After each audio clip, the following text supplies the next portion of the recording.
Welcome to self study. तो बच्चों, आज के इस वीडियो में आपसे बात करेंगे विद्युत क्षेत्र में विद्युत द्विध्रुव की स्थितिज ऊर्जा। ठीक है, इसके जो पहले वाला वीडियो था उसमें हमने आपको बताया था बिंदु आवेशों द्वारा बने निकाय की स्थितिज ऊर्जा। यदि वो वाला वीडियो नहीं देखा है तो प्लेलिस्ट में जाके जल्दी से देख लें, जिससे कि ये सारे कॉन्सेप्ट अच्छे से समझ में आ जाएंगे। ठीक है, तो स्टार्ट करने के पहले आपको एक न्यूज़ दे दें कि कल यूपी गवर्नमेंट की तरफ से एक न्यूज़ आएगी कि कक्षा 12 वालों के पेपर होंगे, वो भी जुलाई के फर्स्ट या सेकेंड वीक में स्टार्ट हो जाएंगे। और जो कक्षा 10 वाले हैं उन बच्चों को प्रमोट कर दिया जाएगा, यानी कि उनके कोई भी एग्जाम्स नहीं होंगे। तो लगभग सभी स्टेट्स में कक्षा 10 वालों को प्रमोट कर दिया जाएगा और जो कक्षा 12 के बच्चे हैं उनको एग्ज़ाम देना पड़ेंगे। क्योंकि बहुत सारे बच्चों के मेरे पास कॉल मैसेज आ रहे हैं कि सर क्या कक्षा हम लोगों के पेपर कैंसिल हो गए हैं, क्लास 12 की बात कर रहे हैं। तो उन लोगों को पेपर कैंसिल नहीं हुए हैं, उन लोगों को पेपर देना पड़ेंगे। तो जो पढ़ाई नहीं कर रहे हो तो अपना पढ़ाई करते रहो सिंसियर होके, आपको पेपर देना ही देना पड़ेगा। हो सकता है आपको 3 घंटे की जगह 1 घंटे में, 1.5 घंटे में या 2 घंटे में देना पड़े। ठीक है, वैसे हमारा जो कक्षा 12 का पेपर है वो शायद 1.5 घंटे का होगा। ठीक है, तो पेपर तो होगा ही होगा। हो सकता है पैटर्न थोड़ा आसान बना दिया जाए पैटर्न को। ठीक है, वो टाइम ड्यूरेशन जो है इसकी पेपर की उसको कम कर दिया जाए, तो ऐसा हो सकता है, लेकिन पेपर होंगे जरूर, तो पढ़ते रहें। चलिए अब इसको देखते हैं। देखो, स्थितिज ऊर्जा किसकी निकालनी है? विद्युत द्विध्रुव की निकालनी है। कब निकालनी है? जब ये द्विध्रुव किसी वैद्युत क्षेत्र में हो। तो हम पहले तो बनाएंगे वैद्युत क्षेत्र। अच्छा, एक बात समझो, जब भी वैद्युत क्षेत्र बोला जाए तो वहां वैद्युत क्षेत्र जो होगा वो एक समान वैद्युत क्षेत्र होगा, यानी कि सभी जगह वैद्युत क्षेत्र की जो तीव्रता है वो समान होगी। अच्छा, यहां पर कोई एक क्या रखा है? द्विध्रुव रखा है, विद्युत द्विध्रुव। तो यहाँ कोई प्लस आवेश ले लो, यहाँ माइनस आवेश ले लो, तभी तो ये विद्युत द्विध्रुव का निर्माण कर पाएंगे। ठीक है भैया, ये हो गया। तो इस स्थिति में अच्छा, ये जो द्विध्रुव है ये वैद्युत क्षेत्र की तीव्रता या वैद्युत क्षेत्र की तीव्रता की दिशा से थीटा कोण बनाता हो। ठीक है, तो इस स्थिति में हमें द्विध्रुव की स्थितिज ऊर्जा ज्ञात करनी है। अच्छा, तो पहले ये समझो कि स्थितिज ऊर्जा के बारे में हमने आपको बताया था, जब किसी वस्तु पर हम कार्य करते हैं तो उस वस्तु में कुछ ऊर्जा संचित हो जाती है। वो किस रूप में होती है? स्थितिज ऊर्जा के रूप में होती है। ठीक है, तो यहां पर हम स्थितिज ऊर्जा निकालने से पहले हम थोड़ा सा कार्य के बारे में समझेंगे। ठीक है, तो यहां पर ये देखेंगे, यदि हमारा डाइपोल ऐसे रखा है, यानी कि द्विध्रुव किसी क्षेत्र में इस प्रकार से रखा है, यदि हम इसको घुमाएं, यदि हम क्या कर सकते हैं, इसको घुमा ही तो सकते हैं। अच्छा, ट्रांसलेशन मोशन इसमें नहीं हो पाता। क्यों नहीं करते हैं हम? अच्छा, क्योंकि इसमें प्लस आवेश जो है, प्लस आवेश पे इलेक्ट्रिक फील्ड में फोर्स की जो डायरेक्शन होती है वो यहाँ की तरफ होती है, यानी कि F बराबर Q इंटू E। अच्छा, इस पे जो फोर्स लग रहा होता है वो लगता है यहाँ पर F बराबर Q इंटू E, यानी कि दोनों तरफ बल की मात्राएं बराबर होती हैं लेकिन दिशाएं अलग अलग होती हैं। तो जब ऐसी स्थिति हो जाती है तो वहां पे हमेशा रोटेशनल यानी कि घूर्णन गति होती है। ठीक है, स्थानांतरित गति नहीं होती। कैसी गति? घूर्णन गति। इस कॉन्सेप्ट को आप लोगों ने पहले कक्षा 11 में यानी कि 11वीं क्लास में पढ़ा होगा। अच्छा, अब देखो, अब यहाँ घूर्णन गति होती होगी, कहाँ होती है? इसके अक्ष के पड़ता। इसका अक्ष कहाँ? इसके सेंटर पे होगा। ठीक है, तो जब ये घूर्णन गति होगी तो माना कि पहले जो एंगल है वो थीटा वन है। मान लिया पहले एक एंगल जो है थीटा वन है। अब यदि हम इसको घुमाएं, हम इसको घुमाकर कैसा करते हैं? इसको ऐसे कर दें, यानी कि ये यहां आ जाए प्लस चार्ज और नेगेटिव चार्ज ये यहां आ जाए। ठीक है, तो ये इस तरह से बन जाएगा। ठीक है, ये सेंटर पॉइंट है। अच्छा, अभी थीटा वन एंगल था, अब कितना हो जाए? थीटा टू एंगल हो जाए। ठीक है, अच्छा, हमने इसको क्या किया? हमने किया है ये अपने आप। कैसे? अपने आप जब घूमेगा तो कैसे घूमेगा? ये ऐसे घूमेगा, क्योंकि इस पे फोर्स इस तरह से लग रहा है। ठीक है, यहाँ इस तरफ यहाँ और इस तरफ यहाँ, तो ये अपने आप इस तरह से घूमेगा। जब हम घुमाएंगे तो हम इसको अपोजिट, यानी कि इस चार्ज पे यहाँ बल देना पड़ेगा, इस पे यहाँ बल देना पड़ेगा। ठीक है, तो लगभग कॉन्सेप्ट आपको समझ में आ गया होगा। अब देखो, यहाँ पे जब हमने घुमाया यानी हमने कार्य किया, तो उस कार को हम यहाँ पे ड्राइव करके निकालेंगे, यानी कि वो कार हमने कितना किया है। ठीक है, तो हम जानते हैं फॉर्मूला होता है W बराबर F इंटू डी। ठीक है, सभी जानते हैं। अच्छा, लेकिन ये फॉर्मूला भैया यहां नहीं लगेगा। क्यों नहीं लगेगा? ये तब लगता है, ये जब लगता है जब हमारी जो गति हो रही हो किसी वस्तु की वो स्थानांतरण हो रही हो, यानी कि रेखा में हो रही हो। ठीक है, लेकिन यहां पे स्थानांतरित जगह कैसी गति है? घूर्णन गति है। तो यहां पे ये वाला वर्ग का फॉर्मूला नहीं लगता है। यहां पर जो फॉर्मूला लगता है वो ये लगता है टाउ इंटू थीटा। अच्छा एक बात आप समझो, यहाँ पे जो थीटा है देखो वो एकदम नहीं घुमाएंगे। क्यों नहीं घुमाएंगे? क्योंकि यहाँ पे टाउ, टाउ क्या है? बल आघूर्ण है यहाँ पे, किसका? डाइपोल का। अच्छा अब यहाँ पे टाउ की जो वैल्यू हम लोग पहले वाले चैप्टर में निकाली थी, क्या निकाली थी? देखो यदि पहले की चीजें आपने पढ़ी हैं, याद हैं, तो आपको जो नेक्स्ट स्टेप होते हैं, जो आगे के डेरिवेशन होते हैं, उनको पढ़ने में आपको दिक्कत नहीं होती है। यदि आप पहले की चीजें भूलते जाएंगे तो आगे चीजें बहुत कठिन लगेंगी, ठीक है? तो इसलिए पहले की चीजें जो है उनको पढ़ते जाओ, रिवीजन भी करते जाओ। टाउ बराबर जो हमने फॉर्मूला पहले निकाला था वो था पीई साइन थीटा। क्या था? PE sine theta. अच्छा अब देखो यहां पे थीटा जो है वो कैसा है? बदल रहा है। थीटा है कैसा है? बदल रहा है। अब देखो पी तो हमारा कांस्टेंट है, ई हमारा कांस्टेंट है, लेकिन साइन थीटा, यदि आप थीटा चेंज करेंगे तो, यदि थीटा चेंज करेंगे तो साइन थीटा की वैल्यू चेंज होगी। यानी पहले साइन 30 की वैल्यू कुछ और है, फिर साइन 90 की वैल्यू कुछ और है, साइन 45 की वैल्यू कुछ और है, इस तरीके की वैल्यू चेंज होगी। जब ये वाली वैल्यू चेंज होगी तो टाउ की वैल्यू भी चेंज होगी। जब टाउ की वैल्यू चेंज होगी तो हर जगह टाउ एक जैसा नहीं होगा। तो हमें क्या करना पड़ेगा? अब देखो हम मानते हैं कि हमने इस डाइपोल को जरा सा घुमाया, बिल्कुल थोड़ा सा घुमाया, तो इसकी स्थिति थोड़ा सा ऐसी होगी। अच्छा जब थोड़ा सा घुमाएंगे तो यहां पर फिर कोणीय विस्थापन आएगा। क्या आएगा? कोणीय विस्थापन। यहां पे कोणीय विस्थापन कितना आया? D theta. कितना है कोणीय विस्थापन? बिल्कुल जरा सा, उसको हमने कितना लिया? D theta. अच्छा जैसे हम लोग स्थानांतर गति में जो फॉर्मूला पढ़ते हैं W बराबर F इंटू डी, ये होता है बल, और यहां घूर्णन गति हो रही तो यहां पे क्या हो जाता है? ये बल आघूर्ण। यहां पे होता है विस्थापन, और यहां घूमने वाली जब बात होती है तब वहां पे हो जाता है कोणीय विस्थापन। ठीक है, तो ये सब फॉर्मूले जो आप लोगों ने 11th में पढ़े होंगे अच्छे से।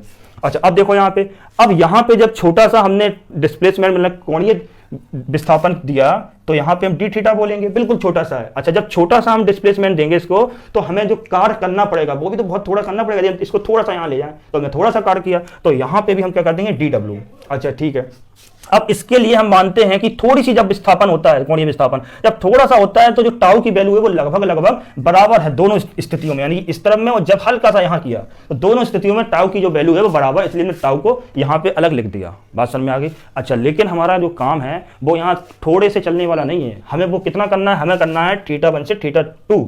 ऐसी स्थिति में क्या होगा? अब देखो यहां पर हम लगाएंगे लिमिट, यहां पर हम लगाएंगे लिमिट, यानी कि अच्छा ये बताओ, यदि हम हल्का सा यहां ले जाए तो थोड़ा सा कार्य करना पड़ा, यदि हम बिल्कुल भी ना ले जाएं तो हमें कुछ भी कार्य नहीं करना पड़ेगा, यानी कि हमारे द्वारा जो कार्य है वो जीरो करना पड़ेगा। तो यहां पे कम से कम वैल्यू कितनी हो सकती है कार्य की? जीरो। और ज्यादा से ज्यादा हम कितना ले सकते हैं? ज्यादा से ज्यादा हम डब्ल्यू ले सकते हैं। ठीक है, तो यहां पे हमने ले लिया डब्ल्यू।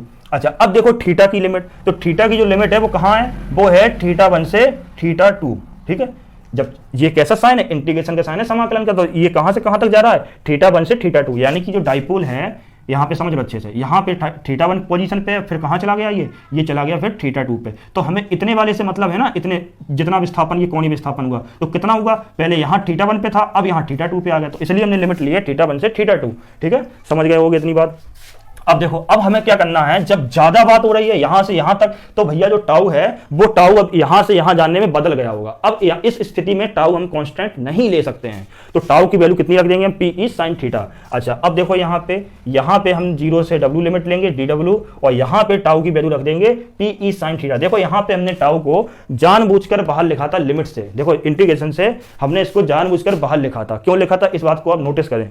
यदि ये थीटा पर डिपेंड है तो आप इसको कांस्टेंट करके बाहर नहीं ले सकते हैं, आपको इसके अंदर लेना पड़ेगा, तब आप इसकी वैल्यू रखेंगे। क्यों? क्योंकि ये थीटा पे डिपेंड है क्या? टाउ। तो हम कैसे लिखेंगे इसको? हम ऐसे नहीं लिख सकते। ये कैसी स्थिति थी? पहले वाली थी जब थोड़ा सा कर रहे थे, लेकिन अब थोड़े से काम नहीं चल रहा है, अब हमें लिमिट चाहिए थीटा 1 से थीटा 2। अच्छा टाउ हम कहां ले जाएंगे? अंदर, और फिर इस तरीके से हम लिखेंगे, क्योंकि टाउ जो है वो थीटा पे डिपेंड कर रहा है। अब लिमिट हो गई थीटा 1 से थीटा 2, और टाउ की वैल्यू है पी ई साइन थीटा और फिर डी थीटा। अच्छा अब देखो यहाँ पे जो P है और E है, अब P और E को आप बाहर ले सकते हैं क्योंकि ये कांस्टेंट है। तो यहाँ पे लिमिट लगाओ 0 से W और DW, और यहाँ पे लिख दो PE। दिखाई दे रहा है कि नहीं दिखाई दे रहा है? हाँ, और ये लिमिट आएगी थीटा 1 से थीटा 2 और साइन थीटा और डी थीटा। अच्छा अब देखो यहाँ पर इसको सॉल्व करना है। अब जो साइन थीटा का समाकलन, पता होगा आपको क्या होता है? साइन थीटा का समाकलन माइनस कॉस थीटा होता है, और इसका जो अवकलन होता है वो होता है प्लस कॉस थीटा। ठीक है, इसको हमेशा याद रखना। अब देखो यहां पर हम लिमिट जब इसको सॉल्व करेंगे तो ये कुल कार्य आएगा, कुल कार्य कितना? डब्ल्यू। तो डब्ल्यू बराबर हम कितना लिखेंगे? पी ई, और यहां पे इंटीग्रेशन है, पहले तो इसका समाकलन कर दो फिर लिमिट लगा दो। कितना होगा? माइनस कॉस थीटा और थीटा 1 से थीटा 2, इसको लिमिट रखें, पहले अपर लिमिट फिर लोअर लिमिट, तो पी ई माइनस को बाहर ले लो, माइनस बाहर ले लिया भैया। अब देखो क्या करना है, cos थीटा 2 तो हो जाएगा cos थीटा 2 और माइनस लगाते हैं, फिर ये लिमिट रखने का तरीका होता है, ठीक है। फिर लगाते हैं cos थीटा 1, ठीक है भैया, ये w बराबर आ गया। अब इस माइनस को हम जल्दी से अंदर ले जाएं तो ये अंदर माइनस हो जाएगा, ये यहाँ ले जाने पर प्लस हो जाएगा। तो फिर ऐसे लिख सकते हैं पी ई, प्लस वाले को पहले ले लो तो हो जाएगा cos theta 1 minus cos theta 2। तो इस प्रकार से ये w की वैल्यू आ गई।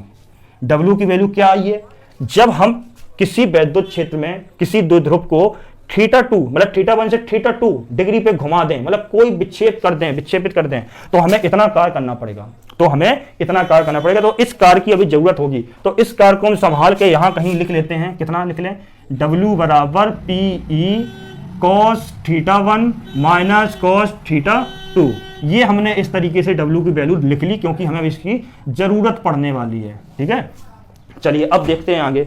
अब इसको हम थोड़ा सा रफ कर दें। अब हमें क्या बोला जा रहा है, हमसे यहां पर स्थितिज ऊर्जा निकालने के लिए बोला जा रहा था, लेकिन सर आपने तो यहां पे कार्य निकाल दिया। अब स्थितिज ऊर्जा का क्या मतलब है, अच्छा यहां पर जो हमने कार्य बोला था, जो कार्य हम करते हैं वही तो स्थितिज ऊर्जा के रूप में संचित हो जाता है। अच्छा तो हम बोल देंगे सर ये जो आपने कार्य निकाला इसी को क्या हम स्थितिज ऊर्जा बोल दें, तो भाई ऐसे नहीं बोल सकते हो, ठीक है। यहां पर हम क्या बोल चुके हैं, पहले ये बोल चुके हैं जो कार्य किया जाता है वही स्थितिज ऊर्जा हो जाती है। अच्छा तो यहां पर सर आपने कार्य निकाल दिया, इसी को हम स्थितिज ऊर्जा बोल दें, तो ऐसा नहीं होगा। क्यों नहीं होगा इसको समझो।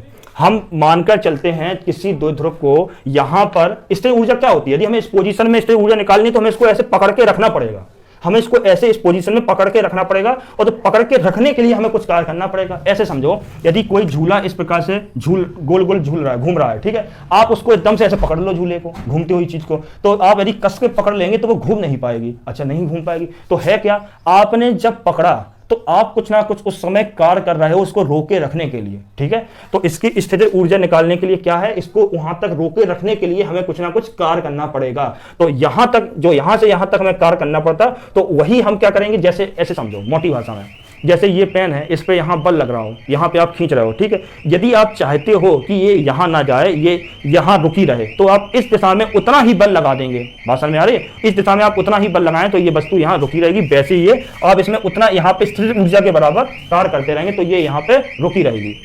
अच्छा अब देखो आगे, अब क्या करना है हमें, हम यहां पे ये मान के चलते हैं, डेफिनेशन इसकी ये बनती है कि किसी वैद्युत क्षेत्र में किसी द्विध्रुव की स्थितिज ऊर्जा उस कार्य के बराबर होती है जो द्विध्रुव को अनंत से क्षेत्र के लंबवत लाने में, क्या बोल रहे, ध्यान से समझना इस बात को, सबसे इंपॉर्टेंट बात है। इसकी स्थितिज ऊर्जा किस कार्य के बराबर होती है, उस कार्य के बराबर होती है जब हम किसी द्विध्रुव को किसी वैद्युत क्षेत्र में लंबवत लाएं, इस तरीके से लंबवत लाएं, किसी द्विध्रुव को वैद्युत क्षेत्र में लंबवत लाएं, ठीक है। तो लंबवत लाने में तथा लंबवत लाकर उसको थीटा एंगल पे घुमाने में, कितना, थीटा एंगल पे घुमाने पे, ये प्लस चार्ज है ये नेगेटिव चार्ज है, ठीक है। पहले आप अनंत से यहां तक आए, यहां तक आने में आपने कुछ कार्य किया है, ये किया है W1, फिर आपने इसको घुमा दिया तो घुमाने में किया गया कार्य इसको मान लो W2। तो इस प्रकार किया गया कुल कार्य इसकी स्थितिज ऊर्जा के बराबर होता है, ठीक है। अब हम क्या करेंगे, यहां पे हम बोल सकते हैं इसकी जो कार्य है वो कुल कार्य वो कितना है, W है। अच्छा और हमने ये बोल दिया है ये जो W है वो किसके बराबर होता है, जो कुल कार्य होता है किसी वस्तु पर या किसी सिस्टम पर जो हम कार्य करते हैं, नेटवर्क यानी कुल कार्य, वही हमारी स्थितिज ऊर्जा होती है। तो ये U बराबर है क्या, W, ठीक है। और यहां W कितने भागों में डिवाइड हो रहा है, 2 भागों में डिवाइड हो रहा है, यानी कि अनंत से लाने पे फिर उससे घुमाने पे। तो हम क्या बोल सकते हैं, हम बोल सकते हैं भैया जो W है वो कितने भागों में डिवाइड करके सॉल्व कर सकते हैं, W1 प्लस W2। कैसे, जैसे आप यहां से घर से स्कूल जा रहे हो, ठीक है, तो स्कूल जाते समय आपके बीच में कई चौराहे पड़ते हैं, माना कि ये चौराहे पड़ा, ठीक है। तो आप पहले घर से स्कूल जाने के लिए आपसे यदि बोल दें कि हमें कुल कार्य बताओ, तो आप इकट्ठा यदि नहीं बता पाएंगे तो आप 2 भागों में डिवाइड कर लो। पहले घर से चौराहे तक गए तब कार्य किया W1, फिर चौराहे से स्कूल तक गए फिर आपने कार्य किया W2। तो दोनों का जो ऐड कर दिया जाएगा तो ये कुल कार्य निकल आएगा, यानी कि नेट वर्क डन।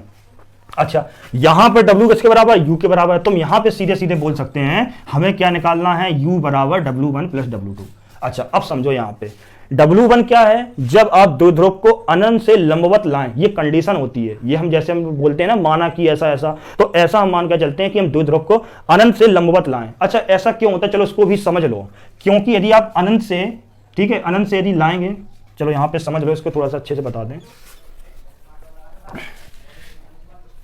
आपके पास 3 स्थितियां हैं, माना कि, ठीक है, यदि आपके पास ये वैद्युत क्षेत्र बना हुआ है, आप कैसे कैसे ला सकते हैं दो आवेशों को, आप दो आवेशों को कैसे कैसे ला सकते हैं, या तो एक आवेश आप यहां तक ले आए, ठीक है, प्लस एक यहां माइनस ले आए, या आप क्या करते हैं आप यहां प्लस ले आए और एक जो माइनस है वो यहां ले आए। तो इस स्थिति में ऐसा होता है कि आप प्लस वहां से लाने में प्लस आवेश और माइनस आवेश दोनों को समान दूरी तय करना पड़ती है। कैसी समान दूरी? यदि आप प्लस को यहां ले आए और माइनस को यहां ले आए, ठीक है, यदि ऐसी स्थिति आपने बना दी तो फिर क्या होगा, तो फिर इसकी कुछ ना कुछ स्थितिज ऊर्जा होगी। क्यों? आपने प्लस यहां तक लाया और माइनस को आप और पीछे तक ले गए, ठीक है। लेकिन इस स्थिति में क्या होता है, ये समान दूरी तय करते हैं तो यहां पर जो इनकी ऊर्जा होती है वो समान होती है, तो एक दूसरे कैंसिल आउट हो जाती है।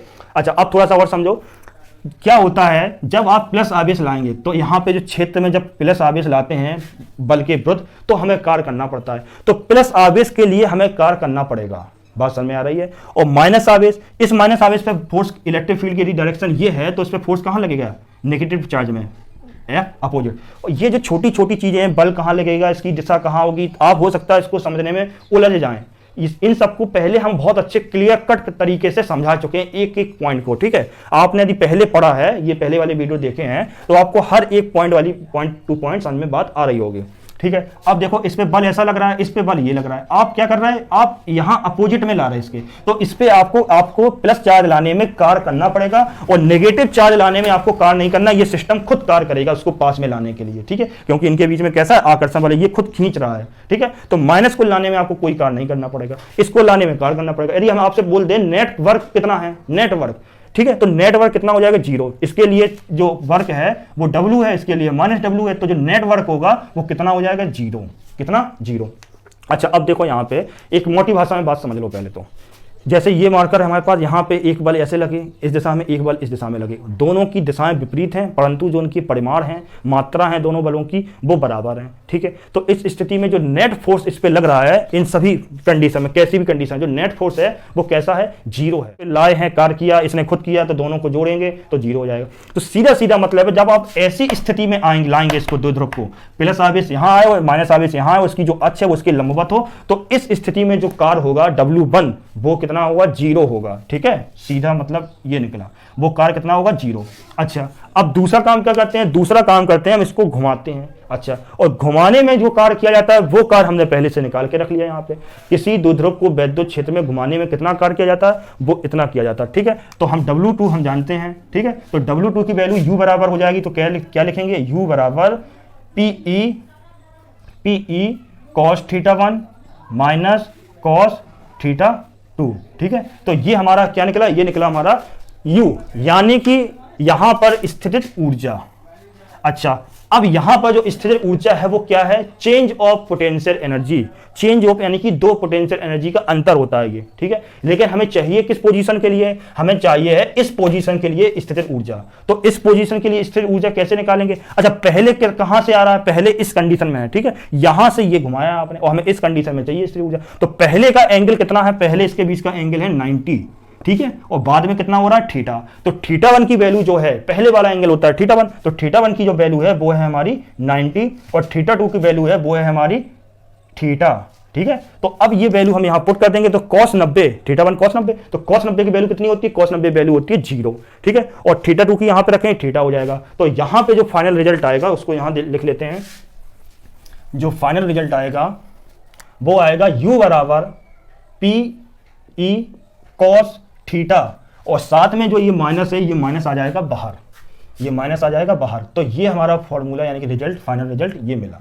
यानी कि इस स्थिति में किसी द्विध्रुव की स्थितिज ऊर्जा कितनी होगी, वो होगी इतनी। अब थोड़ा सा एक बात और समझ लें, हमने ये इस स्थिति के लिए निकाला। यदि आपके पास 3 केस हम लेते हैं, अलग अलग स्थितियां, कैसे 3 केस बनाते हैं। यदि आपके पास इस स्थिति में हो द्विध्रुव, किस स्थिति में, इस स्थिति में, तो इस स्थिति में जो हमारे पोटेंशियल एनर्जी है वो कितनी होगी। यदि ये द्विध्रुव को हम ऐसे करते हैं तब इस स्थिति में पोटेंशियल एनर्जी कितनी होगी, और जब हम इसको घुमाकर ऐसा करते हैं तब कितनी होगी। तो जल्दी से तीनों को निकालते हैं हम, ठीक है। तो निकालेंगे तो क्या हो जाएगा, देखो जल्दी से। पहली स्थिति लेते हैं ये वाली, माइनस यहां है प्लस यहां है, ये जो स्थिति है ये स्थायी की कंडीशन है, यानी कि स्टेबल पोजीशन है, ठीक है। स्थायी अवस्था, स्थायी अवस्था का स्टेबल पोजीशन का मतलब होता है यदि कोई बॉडी अपने स्टेबल कंडीशन में है, स्टेबल पोजीशन में, यदि आप उसको डिस्टर्ब करोगे, छेड़खानी करोगे, तो वहां से वापस अपनी उसी जगह पहुंच जाएगी।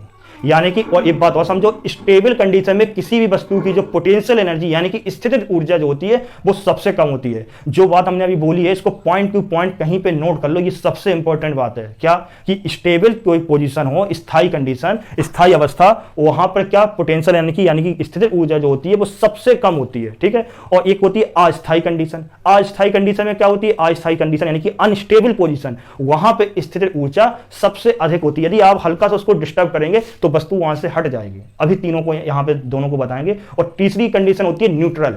कैसी? न्यूट्रल। न्यूट्रल में क्या होता है, जो पोटेंशियल एनर्जी होती है वो जीरो होती है, ऐसा भी हम यहाँ पे देखेंगे, ठीक है। जो ये इससे जो कंक्लूजन निकले, पॉइंट टू पॉइंट निकले और जो हमने बोला, इन सबको कहीं ना कहीं नोट कर लो, बहुत इंपॉर्टेंट पॉइंट है ये, ठीक है। अब देखो यदि ये वाली कंडीशन हो, इस वाली कंडीशन का मतलब ये है जो द्विध्रुव है वो पहले ऐसे था, वो ऐसे ना होकर वो ऐसे हो, ऐसा स्थायी कंडीशन में रखा हो, एकदम स्टेबल पोजीशन हो, उसको कोई भी छेड़खानी करो उससे कोई फर्क नहीं पड़ेगा, वापस वहीं रहेगा बस, ठीक है। तो यहाँ पे एंगल कितना है, थीटा है, वो जीरो है, ठीक है। देखो P कांस्टेंट है, E कांस्टेंट है, बस जो कुछ भी चेंज होगा पोटेंशियल एनर्जी वो किसकी वजह से होगा, वो सिर्फ थीटा की वजह से होगा। थीटा बदलेगा यहाँ पे तो cos थीटा बदलेगा, cos थीटा बदलेगा तो यहाँ पे U बदलेगा। तो कहने का मतलब है ये अलग अलग ऐसे घूमने पे, अलग अलग पोजीशन पे स्थितिज ऊर्जा जो है वो अलग अलग होगी, बस इतनी सी बात है, क्योंकि थीटा चेंज हो रहा है इसलिए।